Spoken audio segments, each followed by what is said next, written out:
Welcome back to Americanish. My name is Mariam Waba. And I'm Adela Kochav, and together we are the Daughters of Diaspora. So, as you can probably tell by our a little bit more heavy clothing, and we got sweaters out. It's about to be sweater weather, you know. So we're in September, and we're both not very happy about it. But September means that Jewish holidays are right around the corner. So I know Rosh Hashanah is coming up, and I know a few other ones are also coming up. So let's break it down, Adela. Let's break it down. So, if you are Jewish, you know that the first half of the academic year, right, September, it doesn't exist. Like the first month, the first 2 months, like it just does not exist because we have Rosh Hashanah, which is Jewish New Year. It's 2 full days.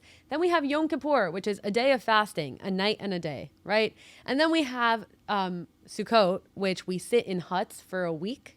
And then we have Simchat Torah, which means the happiness of the Torah, where we make candy bags and throw candy everywhere because we got the Torah. And it all sounds wonderful, but it's really like 8-9 weekdays that you can't work. So it takes away from the entire month, like literally 2 days a week. I'm just out of commission, where it's like Monday and Tuesday, not in September. Yeah. I am not around. Yeah. So can we break down each holiday by what it celebrates? Let's start with Sukkot. Yes. So Sukkot is the third one here in September. And it's actually my favorite one because I think it's the funkiest. And it's like when people think about like ancient traditions, Sukkot should be forefront in your mind. Yeah. And if it's not, it's because we've done a bad job in terms of press. So Sukkot is sometimes known as the hut holiday. So we celebrate the harvest. It is, again, at the end of the summer season, beginning of the fall. And it's supposed to be a harvest festival. So it commemorates a couple of things. So number one, when the Jews left Egypt, we were in the desert, and the desert, of course, is very hot, and there's sun beaming down, and the sand is hot, and there were people attacking us from the right and left. So God put clouds that would be under our feet. That way our feet wouldn't burn, and over our heads. That way the sun wouldn't burn us, and on the sides. That way it would catch the arrows of the Egyptians had they decided to attack again. So that's one thing that the sukkah can symbolize. But another is the tabernacle, right? So when we were in the desert wandering, we didn't have a temple because we had to get up and go. So they kind of made this like to-go temple that had like parts that fit together, and certain people had to carry certain parts. It was kind of like when people go camping and like they disassemble a tent and then like they put their tent back together. That's what it was. And that was a tabernacle. So it was a temporary dwelling. So we make the Sukkot, the huts, to commemorate that we were temporarily wandering through the desert. And just now we're in exile. The Messiah is not here. So even though we're established in our homes, established in whatever country we're in, this is all temporary, right? We have to establish that this is just a stepping stone until the Messiah comes and we all go back to Israel and worship in the temple and whatnot. So that's Sukkot. But another fun tradition we have in Sukkot, aside from sitting in huts for a week, is you take a branch and you take a lemon, and it's 4 different types of branches, each one symbolizing something else. And a very large lemon that smells super sweet and fragrant, and you just shake them in every direction. And I wish I knew why. There's 100 explanations why, but I don't actually know. They say it's because like there's like those 4 different elements, like the 3 branches and the lemon, and you're bringing them together to show that you're bringing things together, and then you shake them in all directions to show that everything's together. You know, each one's so different, but they all work together, and they're all plants or something. I don't know. If someone in the comments, you know, if you're listening to this, drop down, explain, why do we have a lulav and etrog? I don't know. But yeah, so that's Sukkot in a nutshell. There's one thing that I really love and appreciate about Jewish holidays, and it's the act of remembering. I think memory and remembrance in Jewish tradition is a big pillar. And there's this, I forget his last name, but Rabbi Meir, he has this show, and he really breaks down how powerful remembering is, and why fasting to remember something that happened thousands of years ago may seem really absurd and like, what are we doing? This is the 21st century. What are we doing remembering a guy that died way back when? But there's something so powerful about remembering and mourning together, and he does a way better job of explaining it than I do, but I think it's really, really powerful. And that brings me to Rosh Hashanah. Yeah. What is it? So Rosh Hashanah is Jewish New Year. And of course, a lot of traditions celebrate New Year. We know here in the secular US, right, there's the ball dropping and everyone wears different glasses and everyone parties and wears sequins, right? That's kind of what we do here. And of course, we know Chinese New Year has a ton of traditions around it and a ton of great celebrations and big parties. And you invite everyone to celebrate with you. And Rosh Hashanah is a bit different because it's essentially 2 dinners. And the dinners are commemorative dinners. And of course, like you'll see apples and honey all over for Rosh Hashanah. Yeah. So that symbolizes a sweet new year. There's a lot of symbolism. But we also have like squash and leek and black-eyed peas to commemorate the downfall of our enemies, right? Like it's not even commemorating, it's like hoping for a sweet year and hoping for the downfall of our enemies. Yeah. And it's kind of like this cute up and down. Like you have like a date like, oh, may this year be very sweet. And it's like, oh, that's so nice. You have like a Ramon, a pomegranate, and you say, oh, may your merits be plentiful. And it's like, oh, so nice. And then it's like you're having like all of like these other foods and it's like may your enemies be squashed. That's what I love to hear. Yeah, so it's interesting. But my least favorite part of Rosh Hashanah is as part of the symbolism, you have to symbolize that you want to start the year as the head and not as the tail. So as part of Rosh Hashanah, Ashkenazim will sometimes have the head of a fish that they eat from. And Sephardim, at least my family, eats the tongue of a cow. And I don't like heads and I don't like cow tongue. So that's not a really fun part for me. And like it really is split half and half because like I'm one of 4 siblings, right? So my older brother and my youngest sister love it, the cow tongue. And me and my middle sister just squirm thinking about it. So my brother and my other sister take the full cow tongue and they put it in their mouth and they're like, does this bother you? And we're like, this very much bothers us. So that's a fun Rosh Hashanah tradition, to be the head and not the tail. Eat some cow tongue. You're so wrong about cow tongue. No, cow tongue's delicious. Have you ever had it in a taco? Yeah, I've heard. They tell me just imagine it's cold cuts. Like, what's the difference between cow tongue and pastrami? The difference is that if you look at the tongue, it has little taste buds, and I can't do it. I wish I could. I can't do it. All right, we'll go to Brooklyn and get some tacos, and you'll forever change your mind. Okay, change my mind, please. That's like the sign. Change my mind. Yeah, I don't like tongue. Change my mind. Sit at a table. And you just have people bring you tacos. Yeah, bring me tacos of different kinds. Ideal life. Yeah, tacos are Mexican food. For all our listeners that got mad when I said nachos weren't Mexican food, tacos are. So anyway, continue.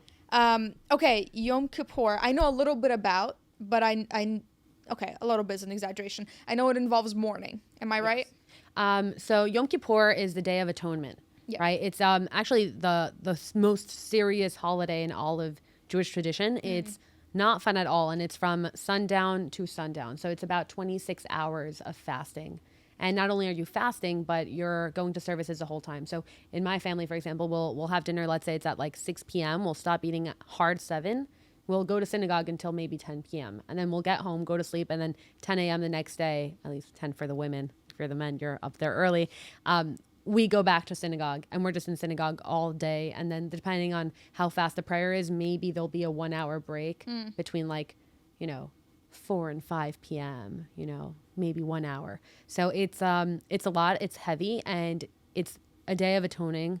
So not only do you go through the list of the sins that you've committed, and you really have to go through each one. You also multiple times a day say prayers where you're reading out pretty much any sin that any human could commit. So as you read them, you start realizing, oh, I've definitely committed that one. I've definitely committed that one. So it's a really heavy day where everyone just feels very heavy because you're commemorating all of that. And it closes. I actually love the way that Yom Kippur closes. It closes with the shofar, which if you've seen the giant ram horn. So we also blow it on Rosh Hashanah, which is like to wake you up that the new year started. And that means that you should atone for your sins, right? It's the new year, wake up. That's what it is. But on Yom Kippur, we blow it all the way at the end to symbolize that the gates of heaven are closing. We say that in Yom Kippur, the gates of heaven are open and that your prayers are being heard. They have a special weight to them.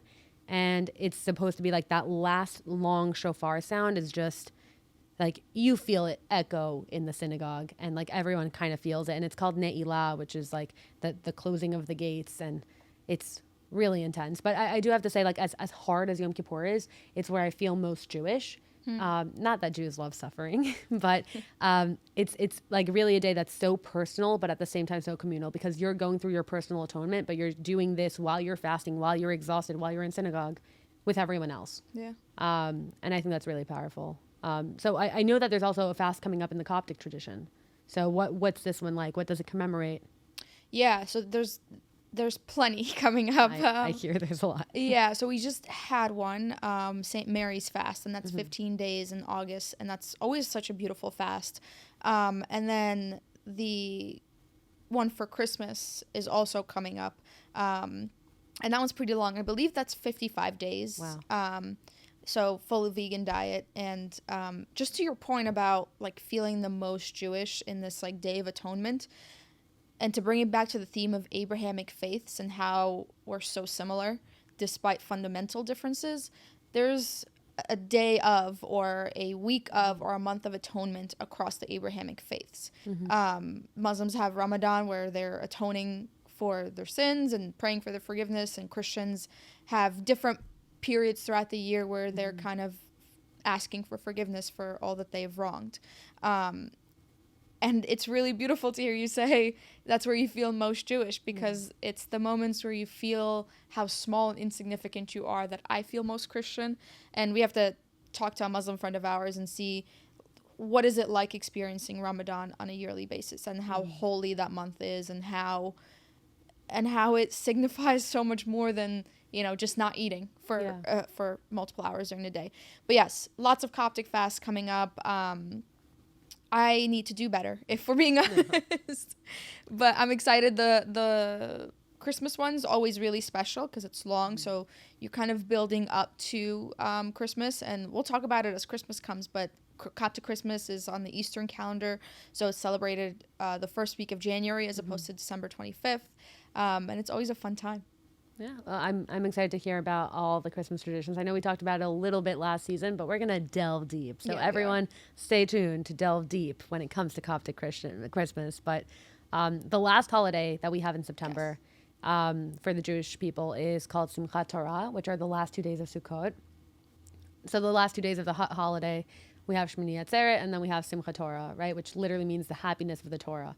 And the whole point of the holiday is that like we celebrate finishing the Torah. It's because we read a part of the Torah each week, and this is like the culmination. Like this is where the cycle resets, right? So everyone gets candy, and like your synagogue gives out candy and these candy bags. And in my grandma's house, actually, what we do is like they buy Costco amounts of candy. Like just I cannot explain. I'm going to show you a picture after this.